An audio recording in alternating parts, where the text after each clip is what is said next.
வருத்தத்திலையும் கஷ்டத்திலையும் பாடுகளிலும் மத்தியிலும் வேதனைகள் மத்தியிலும் போகும்போது எனக்கு யார் உதவி செய்வா என்று நம்ம அங்கலாய்க்கும் பொழுது நம்ம எங்க போனாலும் அதை சாதாரணமா தான் எடுத்துக்கிறாங்க.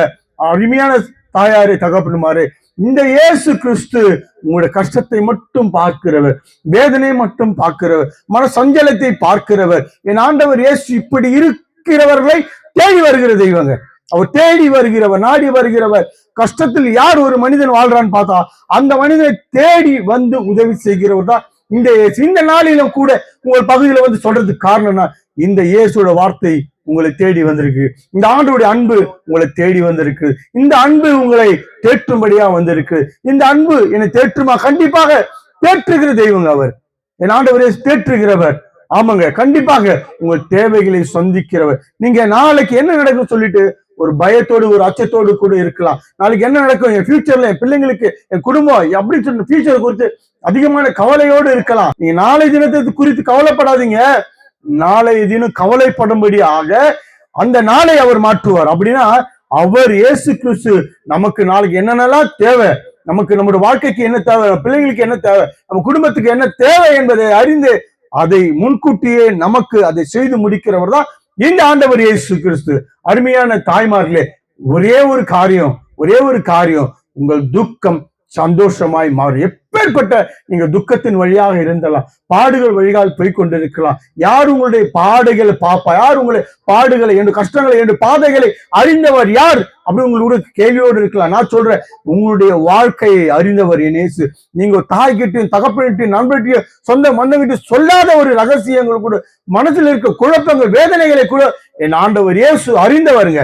என் ஆண்டவர் இயேசு அறிந்தவர். ஒரு உள்ளத்தில் உள்ள வேதனைகளை அறிந்தவர். அருமையான என் தாயாரே தகப்பன்மாரே, இந்த இயேசு கிறிஸ்து உங்களை நேசிக்கிறார். ஏன் நான் சொல்றேன்னா, இந்த இயேசு ரொம்ப நல்லவர். இயேசு நல்லவருங்க. இந்த இயேசு ரொம்ப ரொம்ப நல்ல தெய்வம். இந்த இயேசு நன்மை செய்கிறவர். இயேசு இந்த உலகத்துல வந்த பொழுது, இருந்த பொழுது அவர் செஞ்ச காரியம் என்னன்னா, குருடனை பார்வையை செய்தார், முடவரை நடக்க செய்தார், எல்லா கூனியும் குருடமாந்தவர்களை சரி செய்தார், என் மரித்தவர்களை உயிரோடு எழுப்பினார், குஷ்டரோகிகளை குணமாக்கினார். இந்த இயேசு இன்றைக்கு உயிரெடுக்கிறார். அவர் நல்லதை மட்டும்தான் செய்வார், நன்மையை மட்டும்தான் செய்வார். இயேசுவை பற்றி இன்னைக்கு நான் சொல்லிக் கொண்டிருக்கிறேன். என் வாழ்க்கையில நான் கெட்டு போன மனிதனாக வாழ்ந்து கொண்டிருந்த காலங்கள் உண்டு.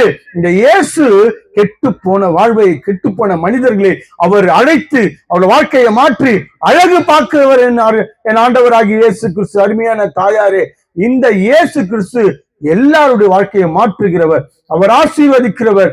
இந்த ஆண்டவர் இயேசு கிறிஸ்து நல்லவருங்க. இந்த இயேசு கிறிஸ்து ஒருவரும் கெட்டு போவது அவருடைய சித்தம் அல்ல.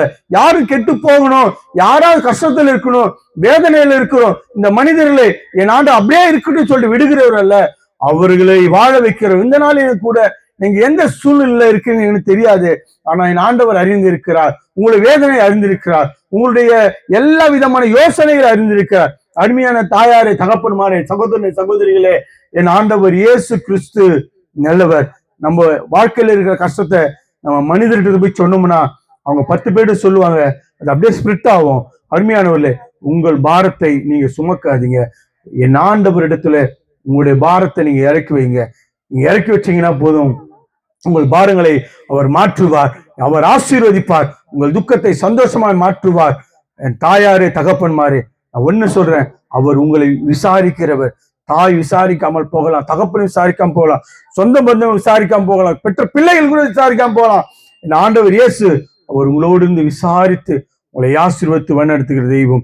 என் ஆண்டவர் இயேசு ஒன்னே ஒண்ணு கேட்கிறாரு, ஒரு உள்ளத்துல சின்ன இடம் மட்டும் என் இயேசுக்கு நீங்க கொடுத்தீங்கன்னா அவர் உங்க உள்ளத்துல வருவார். ஏன்னா நம்ம ஆண்டவர் அழகா பைபிள் ஒரு வசனம் சொல்லுது, இருதயத்தின் வாசற்படியில நின்று கதவை தட்டுறார். என் இயேசுக்கு உள்ளத்துல ஒரு சின்ன இடம் கொடுத்தீங்கன்னா, சின்ன நம்பிக்கை வச்சீங்கன்னா, என் ஆண்டவர் இயேசு உங்க வாழ்க்கையை மாற்றுகிறவர். அவர் மாற்றுவார், உங்களை பெரிய அளவில் ஆசீர்வதிப்பார். நீங்க நம்ம ஒரு டிவில ஒரு அட்வர்டைஸ்மெண்ட் வருது, இந்த சோப்பு நல்லா இருக்குது, இல்ல இந்த ஷாம்பு நல்லா இருக்குது, ஏதோ சொல்லிட்டு நம்ம அதை ட்ரை பண்ணி பார்க்குறோம்ல, நல்லா இருக்கும் ட்ரை பண்ணி பார்க்குறோம்ல. அதே போல இந்த இயேசு பற்றி நீங்க கேள்விப்பட்ட, இயேசு நல்லவர், ஆனா அவர் ருசித்து பாருங்க. கர்த்தர் நல்லவர் என்பதை ருசித்து பாருங்கள் வேதம் சொல்லுது. இயேசுவை உள்ளத்துல சின்ன இடம் கொடுத்து என் வாழ்க்கையை இவர் மாற்றுவாரா சொல்றாங்களே. ஏன் இப்படி சொல்றேன்னா, எங்கள் வாழ்க்கையில இயேசு நன்மையை செய்திருக்காருங்க. நான் வீட்டுல நல்லா சாப்பிட்டுட்டு 6 நாள் வேலை செய்யறோம், நான் சாப்பிட்டுட்டு நல்லா தூங்கி ரெஸ்ட் எடுக்கலாம். ஆனா ஏன் இயேசு பத்தி சொல்ல வந்திருக்கோம் காரணம் என்ன? நான் பெற்ற இன்ப பிறை வையகம் நாங்க பெற்றுக்கொண்டோம். இயேசு எங்கள் வாழ்க்கையை வந்து மாற்றினார், நல்லபடி வாழ வைத்துக் கொண்டிருக்கிறார். ஆமாங்க, இந்த இயேசு உங்கள் வாழ்க்கையை மாற்றுவார். நான் என்ன செய்யணும்? உங்களுக்குள்ள எனக்கு என் வாழ்க்கை மாறணும், குழப்பங்க மாறணும், சூழ்நிலை நான் என்ன செய்யணும்? சின்ன இடம் உள்ளத்துல, வேற ஒண்ணுமே கேட்கல.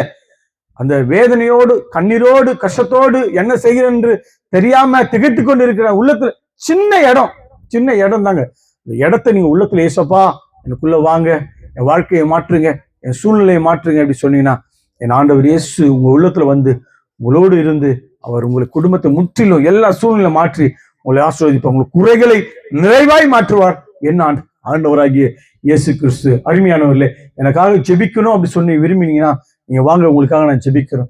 எனக்காக ஜெபம் பண்ணுங்க. பிள்ளைகளுக்காக, குடும்பத்துக்காக, என் கணவருக்காக, குடும்பத்தில் உள்ள கடன் பிரச்சனை மாறணும், பண பிரச்சனை மாறணும், குடும்பத்தில் உள்ள கஷ்டங்கள் மாறணும், சமாதானம் இருக்கணும், குடும்பத்துல சண்டை ஓயாமல் சண்டை பிரச்சனை, பிள்ளைகளுக்கு படிப்புக்காக ஜெபம் பண்ணுங்க அப்படி சொல்லி விரும்பினீங்கன்னா நீங்க வாங்க, உங்களுக்காக நான் வந்திருக்கிறோம். கண்டிப்பாகவே பெரிய மாற்றங்களை என் ஆண்டவர் செய்வார். அவங்களுக்காக ஜெபிக்கிறோம். நாங்க எங்கிருந்து வரணும்னா, ஜீவனும் ஒளியுமானவர் திருசபை, இந்த பக்கத்துல ஏரிக்கரை கொலைக்கரை பக்கத்துல சர்ச் இருக்கு. பாஸ்டர் இவர் தான், முத்தையா இருக்கிறாங்க, செல்ல முத்தையா இருக்காங்க. நீங்க வரலாம். நீங்க வந்து உங்களுக்காக நாங்க ஞாயிற்றுக்கிழமையில 8:30 மணிக்கு ஆராதனை நடைபெறுகிறது. 9 மணிக்கு ஐயா 8 மணிக்கு ஆராதனை நடக்குது. வாங்க, வந்து கலந்து கொள்ளுங்க. அது மட்டும் இல்லாம இன்னும் நீங்க அதிகமாக ஆண்டவர் பற்றி அறிந்து கொள்ளலாம். என் ஆண்டவராக இயேசு கிறிஸ்து உங்களை ஆசீர்வதிப்பாராக. ஆமென். உங்களை யாரும் ஜெபிக்கணும்னா வந்து ஜெபம் பண்ணிக்கோமா. வந்து ஜெபம் பண்ண விரும்புறவங்க வாச்சலாம், ஜெபம் பண்ணிக்க முடியா வராங்களா? சரி வந்து ஜெபம் பண்ணி கொள்ளுங்கம்மா, ஜெபம் பண்ணி கொள்ளுங்க.